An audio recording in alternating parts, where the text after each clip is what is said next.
রবিবার, আজকে সানডে। আমাদের কাছে আজকের দিনটা ছুটির দিনই থাকে।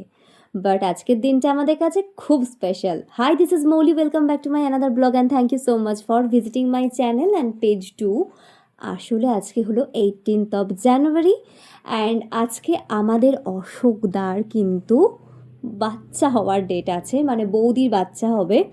সো সেই কারণে সকাল সকাল ব্রেকফাস্ট করে আমি বেরিয়ে পড়েছি। আমার যদিও আরেকটু আগে যাওয়ার কথা ছিল, বাট ব্রেকফাস্টটা করে বেরোচ্ছি, কারণ আমার গিয়ে এখন আপাতত খুব একটা লাভ নেই, তাই একদম প্রপার টাইমেই যাচ্ছি। টোটো নিয়ে নিয়েছি।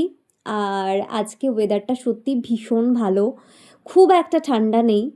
And after all the wait finally দারুণ খবর, ছেলে হয়েছে, মানে আমি পিসি হয়ে গেলাম, ভাইপো হয়েছে। তো এই যে অশোকদা দেখতে পাচ্ছ, সুকান্তদা আছে, সানি আছে, সবাই আছে। আমরা সবাই ওয়েট করছিলাম। আফটার দ্যাট আমরা একটু মজা করছিলাম সবাই মিলে, একটু রিলিফ লাগছিল। আর তারপর একটু চাও খেলাম, দেন ওখান থেকে আমরা বেরিয়ে আসলাম, বাকি কয়েকজন থাকলো।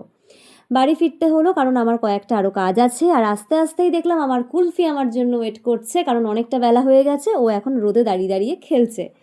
আর এই যে চটগুলো বিছিয়ে বিছিয়ে দিয়েছিলাম, সেগুলোর অবস্থা দেখো, এনাদেরকে দেখো, চট কোনোটা রাস্তায়, কোনোটা ড্রেনের ধারে, মানে আবার আমাকে দিতে হবে।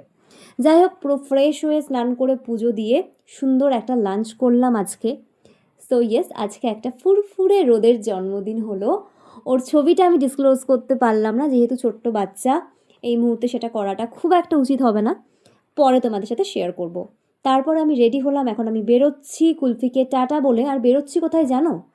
আমার একটা খুব ইম্পর্টেন্ট কাজ আছে, অ্যাকচুয়ালি আমাকে দুটো গিফট কিনতে হবে। আর সেটাও কাদের জন্য সেটা তোমরা জানতে পারবে নেক্সট ব্লগে। এখন আমি বেরিয়ে তো পড়েছি। প্রথমেই চলে এসেছে আমার একটা ফেস ওয়াশ কিনতে, যেটা কিন্তু প্রায় ফুরিয়ে গেছে। এই প্লামের ফেস ওয়াশটা আমি ফার্স্ট টাইম ইউজ করব, আমি জানি না কেমন, হোপফুলি ভালোই হবে। যাই হোক, শ্যুট করে যাই মোটামুটি প্লামের প্রোডাক্ট আমার। ওখান থেকে আমি চলে গেলাম সোজা ব্যাগের দোকানে, মানে এই গিফটগুলোই কেনার ছিল। এই ব্যাগটাই নেব অ্যাকচুয়ালি প্ল্যান ছিল, কারণ এতটাই কিউট দেখতে। বাট তারপরে দুটো অন্য ব্যাগ দেখলাম, যেই দুটোর কালার কম্বিনেশনও ভালো এবং স্পেসটাও অনেকটা বেশি, তো সেই দুটোই নিয়ে নিয়েছি দুইজন স্পেশাল মানুষের জন্য। এবার দেখা যাক কী করি, কাদেরকে দিই, কেন, কি ব্যাপার, সবটাই শেয়ার করব। এখন আমি যাচ্ছি চটের বস্তা কিনতে, ওই যে আমার ছানাপোনা আছে তাদের জন্য। এখন হেঁটে হেঁটে আমি পুরনো হসপিটাল অবধি যাব, তারপরে কিনবো।